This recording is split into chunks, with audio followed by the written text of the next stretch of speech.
Diecast Racing and part 2 of qualifying for the Westfield 500.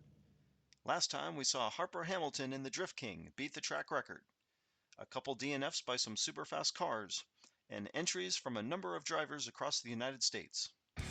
18 cars have set their times, so that puts us halfway through the field. As of now, there's a massive 3-second gap between first and last, but no matter how a car runs, they'll get to race in round 1. First up today, we have the Jaguar XJ220, driven by Cole Custer of Go Fast Motorsports. Cole and the Jaguar were the champions of the Cub Scout Pack 129 head-to-head tournament and earned a track-sponsored entry as the defending champion.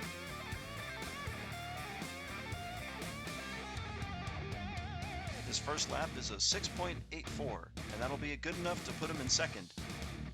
Cole declined to tape his second lap, but officials are telling us it was 7.17 seconds, so his first time will stand.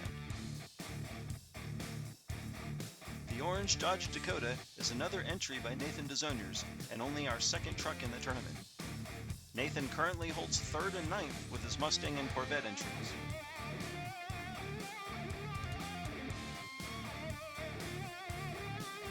He runs nice and smooth on his first lap, but only puts up 8.69 seconds.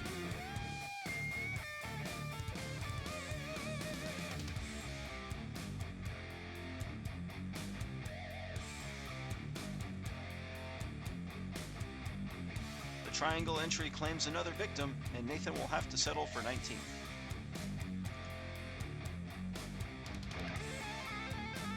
Seth Hamilton, another track veteran, is taking the track in a patriotic-themed 1968 Plymouth Barracuda. He does a 180 through Diagon Alley, and it looks like he's just going to keep going in reverse. He thinks about correcting his direction in the triangle, but doesn't quite have the space. All that spinning really slowed him down as he finishes lap 1 with a time well over 10 seconds. He's sideways out of 1, and he's driven off the track. Seth will take over the GOAT position from Rocco, but I think it's safe to say the Barracuda will be much faster in group competition. Dale McDonald takes the track in Mod Rod, another member of the Go Fast Motorsports team.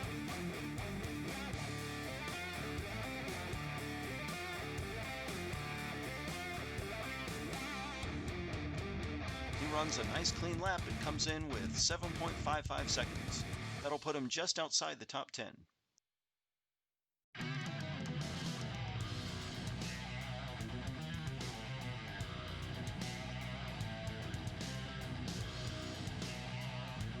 Another smooth lap, and he betters his time by a couple hundredths.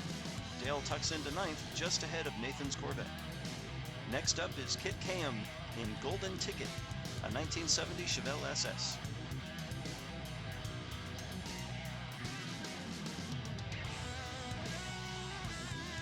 He tries to avoid the fallen finish guardian and flips.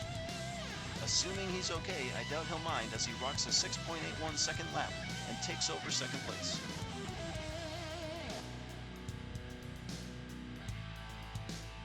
He's up on the wall and somehow saves it.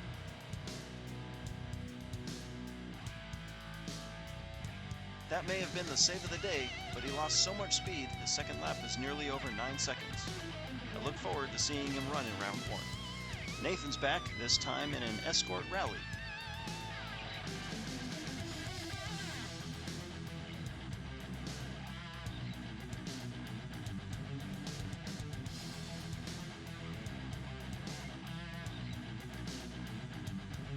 Despite a bunch of wobbles, he earns a 7.21 second time and snags a spot in the top 10.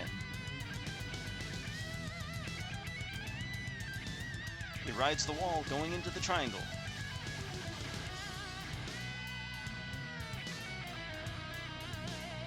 A little slower this time, and he'll settle into 6th place. Now taking the track is a track tune with a really cool Dr. Seuss custom paint job. Oh, the Places You'll Go is driven by Xanthippe, another out-of-state entry.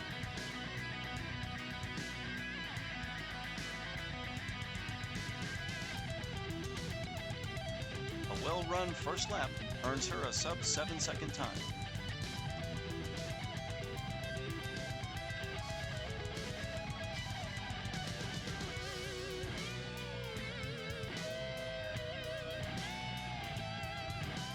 7.25 on her second lap will put Oh the Places You'll Go into 5th. Barry Porter, driving for Silverback Racing, is up next in the 2015 Jaguar F-Type Project 7. He spins, and he looks like he's going to try Seth Hamilton's backwards driving technique. He tries to bring it around in the last turn and ends up parking it just off the track. Barry will reset for an attempt from the other lane. He spins again in Diagon Alley.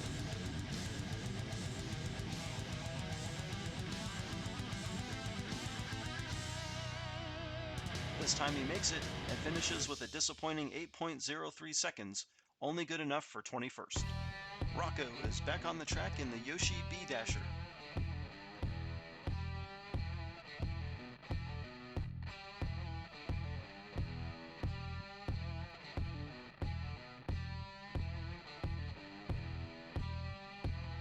The B-Dasher chugs along to 8.12 seconds.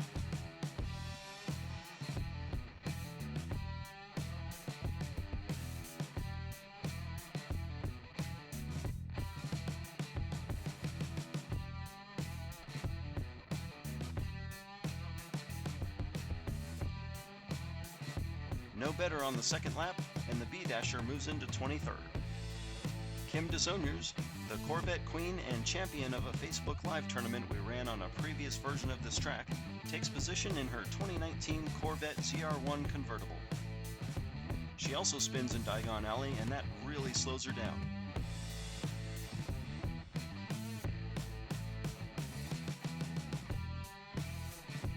Crossing the line, Seth Hamilton style, Kim only manages 9.33 seconds.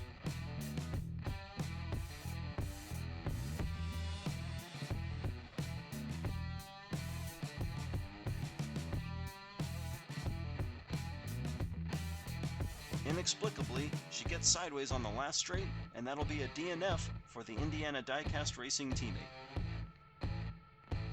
Next up is Josh Paufler for Rust Belt Racing in Captain Chaos, a 1968 Dodge Dart.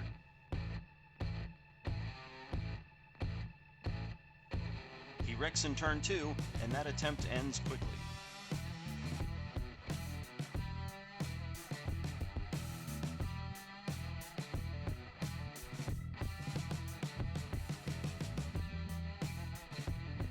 And Josh fails to make it past turn 2 again, and he'll be the first car to take a double DNF.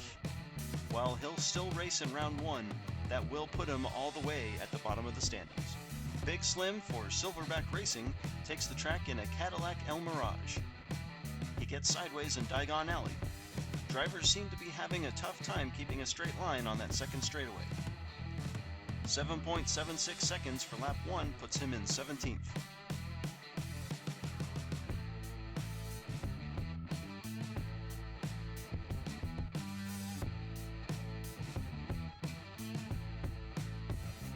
He spins at the finish and still manages to improve to 7.54 seconds, moving up to 15th.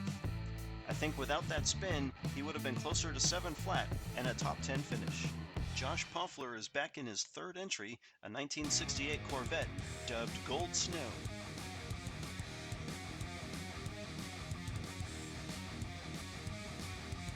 Wow, a really fast 7.08 seconds, despite getting sideways in the triangle.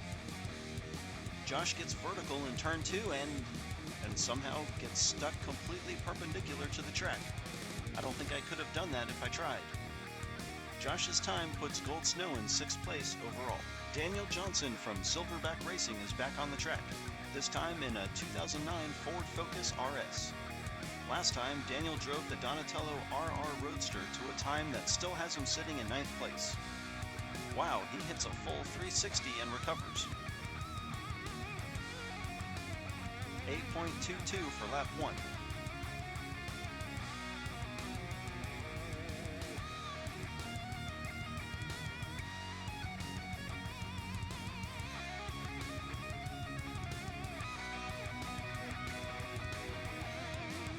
Looks to be faster this time, and he finishes in 7.57 seconds and takes over 17th place. Jim Houtman, also from Silverback Racing, follows his teammate in another rally-style car, the 1970 Ford Escort RS 1600. He's smooth through the alley.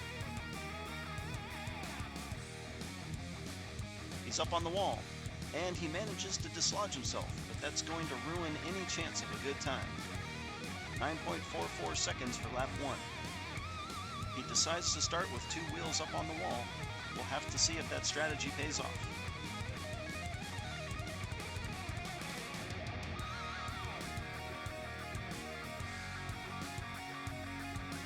Jim finishes lap 2 with a time of 7.65 seconds, just outside the top half in 19th. We welcome George Stackert back to the track in his Lamborghini Sesto Elemento. George currently has cars in 12th, 15th, 24th, and 26th places.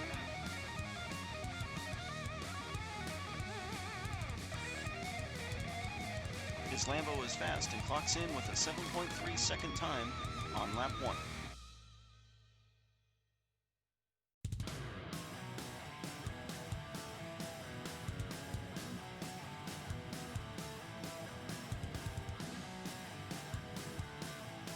Not as fast on lap 2, and the Sesto Elemento will move into 10th, George's best qualifier. Conor Daly returns to our track in the Indy 500 Oval. He had a disappointing performance in the Cub Scout tournament, but he's hoping the 4-car groups will be more to his advantage.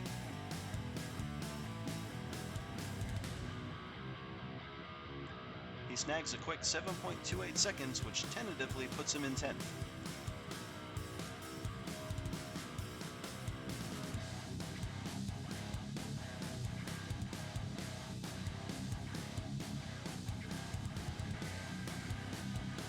He's a little slower on lap 2, but his first time will put him in good position for round 1.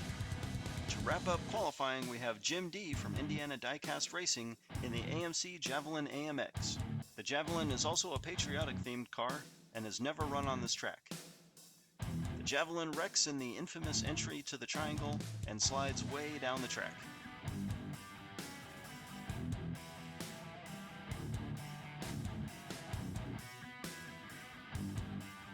And again, the Javelin is a victim of hitting the triangle with too much speed and will finish qualifying with our second double DNF. Since the Javelin physically made it further down the track, Jim will be ranked above Josh Paufler and Captain Chaos. That's it for qualifying. We've seen some fast cars, a lot of spins, and some spectacular DNFs. Be sure to post in the comments your pick to win the tournament.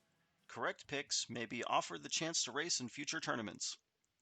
This has been Jim D for Indiana Diecast Racing. Be sure to check in next time as we get round 1 kicked off with the 4 cars of Group 1.